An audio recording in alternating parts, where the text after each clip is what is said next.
सो ये guys welcome back to the channel. आज हम एक्सप्लेन करने वाले हैं फायर फोर्स पार्ट 2 के एपिसोड 4 को। एपिसोड के स्टार्ट होते ही हम देखते हैं कुछ व्हाइट क्लैड मेंबर्स एक गहरी डिस्कशन कर रहे होते हैं। वो कहते हैं कि बस एक ही पिलर बचा है और जैसे ही वो अपीयर करेगा ग्रेट कैटेक्लिज्म शुरू हो जाएगा। योना बोलता है इसलिए हम इंसानों के कलेक्टिव सबकॉन्शियसनेस को फाइनल डेस्टिनेशन यानी डेथ की तरफ गाइड कर रहे हैं। और इस मीटिंग में डॉक्टर जियोनी भी मौजूद होता है। तभी अचानक एट्स पिलर अपीयर होता है अपने टाइटन के साथ, जो एक शील्ड लाइक स्ट्रक्चर का होता है। इस सीन के बाद लोग पैनिक में इधर उधर भागने लगते हैं। टीम 2 और टीम 4 वहां पहुंचती है। टीम 4 सिविलियंस को एवैक्यूएट कर रहे होते हैं। तभी फेरी अपीयर होता है और कहता है ग्रेट कैटेक्लिज्म के लिए मुझे इन सब सेवियर्स को खत्म करना होगा। और अगले ही पल नीचे जो लोग होते हैं अचानक जलने लगते हैं। कारिन एक बैरिकेड क्रिएट करता है और टीम 4 के कैप्टन ओगन को ऑर्डर करते हैं इन सोल्स को मुक्ति दो। ओगन बिना हिचकिचाए ऑर्डर्स को फॉलो करता है। उधर टीम 2 के कैप्टन टाइटन को गिराने के लिए रेडी हो जाते हैं और अटैक लॉन्च कर देते हैं। लेकिन जैसे ही वो शील्ड से टकराते हैं वो खुद ही छिटक जाते हैं।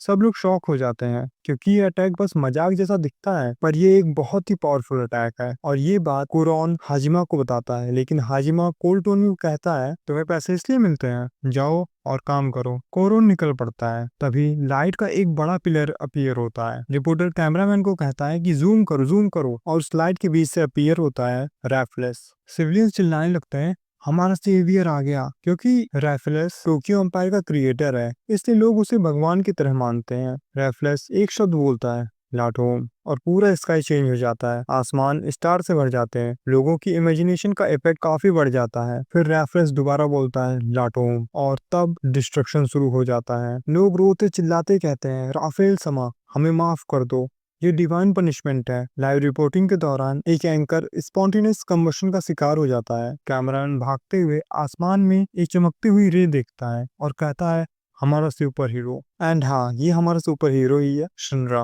राफेल और शिनरा आमने सामने होते हैं। तभी कंपनी 8 वहां पहुंचती है। कैप्टन ओबी कहते हैं शिनरा तुम उसे संभालो। कंपनी 8 इन्फर्नल से लड़ती है और कंपनी 4 डिफेंस संभालती है। अचानक शिनरा इधर उधर गिरने लगता है। तभी फेरी भी आकर उस पर अटैक करता है। उस वक्त वो अपीयर होता है और कहता है इसे हम एक इंस्टेंट में खत्म कर सकते हैं। शिनरा कहता है कि अरे मैं क्या करूं, मैं तो बस इधर उधर गिर रहा हूँ। और शिनरा शो को देखकर इमोशनल हो जाता है और शो को हग कर लेता है। फेरिन वहां से भाग जाता है। शिनरा पूछता है तुम यहाँ क्या कर रहे हो, ठीक तो हो ना तुम? शो कहता है ये सब बाद में, अभी इस टाइटन पे फोकस करो और दुनिया को दिखाओ तुम एक हीरो हो। फाइट शुरू होती है। राफेल एक लेजर अटैक करता है पर शिनरा उस लेजर को किक कर देता है। राफेल शील्ड शेप्ड ऑब्जेक्ट में मर्ज हो जाता है और आर्च डीमन इन्फर्नल्स को समन करता है। शिनरा इन ब्लिंक ऑफ एन आई में सबको खत्म कर देता है। शो कहता है मेरा भाई एक ट्रू हीरो है। शिनरा राफेल से बोलता है हीरो फाइट बस एक हिट में जीत जाता है। नीचे से लिट्स शिनरा को वार्न करता है तुम्हारी लाइट स्पीड किक की शॉक वेव कोई झेल नहीं पाएगा। तभी सिस्टर आयरिस स्प्रे करती हैं और सबको एक पावरफुल बफ मिलता है।